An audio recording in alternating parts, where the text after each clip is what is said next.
বিসমিল্লাহির রহমানির রহিম। Light fire school কর্তৃক আয়োজিত অনলাইন পাঠদান ক্লাসে অষ্টম শ্রেণীর শিক্ষার্থীদের শুভেচ্ছা জানিয়ে শুরু করছি। আমি শাহিন ইসলাম। আজকের বিষয় হচ্ছে বাংলা এবং যে পাঠটা নিয়ে আমরা আলোচনা করব রূপাই কবিতার সৃজনশীল নিয়ে। প্রিয় শিক্ষার্থী, সৃজনশীল নিয়ে আলোচনা করার পূর্বে আমরা একটু এই কবিতার পাঠ পরিচিতি সম্পর্কে একটু ধারণা নিব। তাহলে সৃজনশীলগুলো আমাদের বুঝতে বা তোমাদের বুঝতে সুবিধা হবে। পাঠ পরিচিতিটা খুবই গুরুত্বপূর্ণ একটা কবিতার। তোমরা আগেও এটা পড়েছো, তারপরে আমি স্মরণ করে দেওয়ার জন্য পাঠ পরিচিতি নিয়ে আরেকবার আলোচনা করছি। রূপাই কবিতাটি বাংলায় পল্লী কবি বলে খ্যাত জসিমউদ্দিন রচনা করেছেন। নকশিকাতার মাঠ নামক কাহিনী কাব্যের অংশটুকু রূপাই কবিতা শিরোনামে সংকলিত হয়েছে। এই কবিতায় কবি গ্রাম বাংলার প্রকৃতি, কৃষকের রূপ ও কর্মোদ্যান অসাধারণ ভাষায় প্রকাশ করেছেন। গ্রাম বাংলার প্রকৃতির মধ্যে কালো ভ্রমর, রঙিন ফুল, কাঁচা ধানের পাতা এবং কচি মুখের মায়া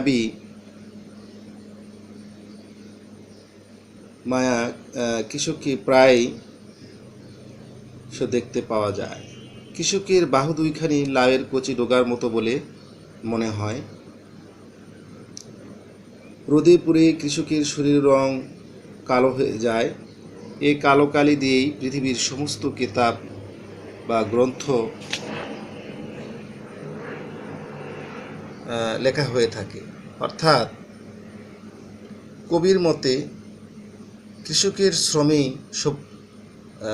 সভ্যতার ইতিহাস সৃষ্টি হয়। জন্ম থেকে মৃত্যু পর্যন্ত সব কিছুই কৃষকের কালো, আর এই কালো কৃষকই পৃথিবীর সব কিছু জয় করেছে। কালো কৃষকটি আখড়াতে বা জমির জারি গানে যেমন দক্ষ, তেমনি সকল কাজে পারদর্শী। কবির দৃষ্টিতে এই কৃষক সবার কাছে দামি বলে গণ্য হয়েছে। তো এতক্ষণ আমরা পাঠ পরিচিতি সম্পর্কে জানলাম। এ পর্যায়ে আমরা মূল সৃজনশীলে চলে আসব। প্রিয় শিক্ষার্থী, সৃজনশীল আলোকপাত করার আগে আমরা উদ্দীপকটি সম্পর্কে একটু ধারণা নেব।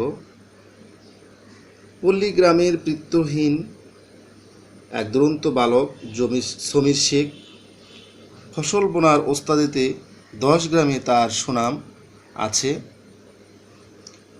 বন্যা, খরা, গ্রামের শত বিপদে বৃক্ষের ছায়ার মতো সবাই তাকে কাছে পায়। যাত্রাপালার অভিনয়ে তার জুড়ি মেলা ভার। গ্রামের সবাই তাকে স্নেহ করে যেমন প্রকৃতি করে গ্রামকে। প্রিয় শিক্ষার্থী, আমরা উদ্দীপকটি নিয়ে পড়লাম। এখন ক নাম্বার সৃজনশীলে কি বলেছে তার উত্তর আমরা জানব। ক নাম্বার হচ্ছে, চাষি ছেলের গাখানি দেখতে কেমন? চাষির ছেলের গাখানি দেখতে শাওন মাসের তমাল তরুর মতো। যে শিক্ষার্থী ক নাম্বার উত্তর এক লাইনে বা এক বাক্যে বা এক শব্দে তোমরা যদি পারো সবচেয়ে ভালো হয়, এইভাবেই লিখবে। তাহলে আমরা এর উত্তর কি জানলাম? চাষির ছেলের গাখানি দেখতে কেমন? দেখতে হচ্ছে শাওন মাসের তমাল তরুর মতো। দ্বিতীয় সৃজনশীল খ নাম্বার, চাষিদের এই কালো ছেলের সব করেছে জয় চরণটির মাধ্যমে কবি কি বোঝাতে চেয়েছেন? আলোচ্য চরণটির মাধ্যমে কবি বোঝাতে চেয়েছেন কালো কৃষকের শ্রমেই সভ্যতার ইতিহাস সৃষ্টি হয়েছে। প্রথম প্যারায় গেল। এবার দ্বিতীয় প্যারায়, রোদে পুড়ে কৃষকের গায়ের রং কালো হয়ে যায়। এই কালো কৃষকরাই সভ্যতার মূল হাতিয়ার। তাদের পরিশ্রমের কারণে পৃথিবী এগিয়ে আজকের অবস্থানে এসেছে। কালো কৃষকরাই পৃথিবীর সব কিছু জয় করেছে। এটি বোঝানো হয়েছে প্রশ্নোক্ত চরণটি দ্বারা। প্রিয় শিক্ষার্থী, আমরা খ নাম্বার উত্তরটি সম্পর্কে জানলাম। তোমরা আশা করছি এই দুটো উত্তর ভালো করে পড়বে এবং প্রয়োজনে খাতায় লিখে নেবে, তাহলে তোমাদের সৃজনশীল বুঝতে সুবিধা হবে। প্রিয় শিক্ষার্থী, এ পর্যায়ে আমরা গ নাম্বার সৃজনশীলটি নিয়ে আলোচনা করব। প্রিয় শিক্ষার্থী, এতক্ষণ আমরা খ নাম্বার প্রশ্ন নিয়ে আলোচনা করলাম। এ পর্যায়ে গ নাম্বার সৃজনশীল নিয়ে আলোচনা করব। আমরা এই সৃজনশীল গ নাম্বার আলোচনা করার আগে বরাবরের মতো আমি সৃজনশীলে নিয়মাবলীটা বলে থাকি, এখনও আবার নিয়মাবলীটা বলছি। গ নাম্বার সৃজনশীলে অবশ্যই 3 প্যারায় তোমাদেরকে উত্তর লিখতে হবে এবং ঘ নাম্বার সৃজনশীলে অবশ্যই 4 প্যারায় তোমাদের বিবরণ লিখতে হবে। গ নাম্বারের প্রথম প্যারায় 1 লাইনে লিখলেই যথেষ্ট, দ্বিতীয় প্যারায় 4 থেকে 5 লাইন অবশ্যই লিখতে হবে এবং তৃতীয় প্যারায় ডিটেলস অর্থাৎ 10-11 লাইন লিখলে ভালো হবে। আর ঘ নাম্বার উত্তরে অবশ্যই 4 প্যারা, প্রথম প্যারায় 1 লাইন বা 1.5 লাইন লিখলে চলবে, দ্বিতীয় প্যারায় অবশ্যই 5 থেকে 6 লাইন, তৃতীয় প্যারায় তোমাদের লিখতে হবে 10-12 লাইন এবং শেষ প্যারায় তোমাদের মন্তব্য বা সুচিন্তিত মতামত সুচারুভাবে লিখবে। গ নাম্বার সৃজনশীলে বলেছে, উদ্দীপক ও রূপাই কবিতার আলোকে তোমার দেখা কোনো পল্লীগ্রামের বিবরণ দাও। প্রিয় শিক্ষার্থী, উদ্দীপক ও রূপাই কবিতায় আবহমান গ্রাম বাংলার অসাধারণ চিত্র প্রকাশ পেয়েছে।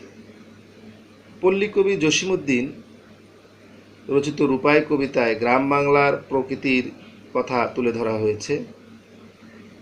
কৃষকের জীবনের সাথে ফসলের মাঠ, শস্য সহ প্রকৃতির বিভিন্ন উপাদানের গভীর সম্পর্ক বিদ্যমান। উদ্দীপকেও পল্লীর একটি শাশ্বত চিত্র ফুটে উঠেছে। এই গ্রামের প্রকৃতিও নিবিড় মমতায় জড়িয়ে রাখে সবাইকে। মামার বাড়ি বেড়াতে গিয়ে আমি এমনই একটি পল্লীগ্রামের রূপে মুগ্ধ হয়েছি। গ্রামটি সর্বত্রই সবুজের ছড়াছড়ি, মাঠে মাঠে সোনালি ধানের সম্ভার, তাতে অক্লান্তভাবে কাজ করে চাষিরা। গ্রামের ঘরগুলো যেন এমন একটি শান্তির নীড়। প্রাকৃতিক সৌন্দর্যের দিক থেকেও গ্রামটি সত্যিই অনন্য। প্রিয় শিক্ষার্থী, আশা করছি তোমরা গ নাম্বার সৃজনশীলটি উত্তর হৃদয়ঙ্গম করতে পেরেছ। এ পর্যায়ে আমরা ঘ নাম্বার সৃজনশীলটি নিয়ে আলোকপাত করব। উদ্দীপকটি রূপাই কবিতার খণ্ডাংশ মাত্র যুক্তিসহ বিশ্লেষণ করো।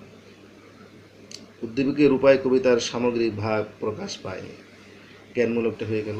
এরপরে দ্বিতীয় প্যারায় জসিমউদ্দিন রচিত রূপাই কবিতায় গ্রাম বাংলার প্রকৃতির অনবদ্য চিত্র বিদ্যমান। প্রকৃতির সাথে কৃষকের রয়েছে আত্মিক সম্পর্ক।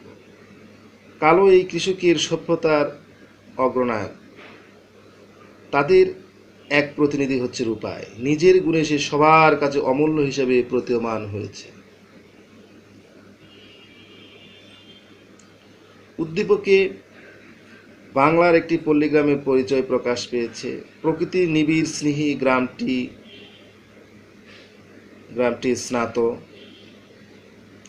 এই গ্রামের বৃত্তহীন বালক সমীর শেখ, কৃষিকাজে রয়েছে তার অসামান্য দক্ষতা। যে কোনো আপদে বিপদে সবার পাশে থাকে সে।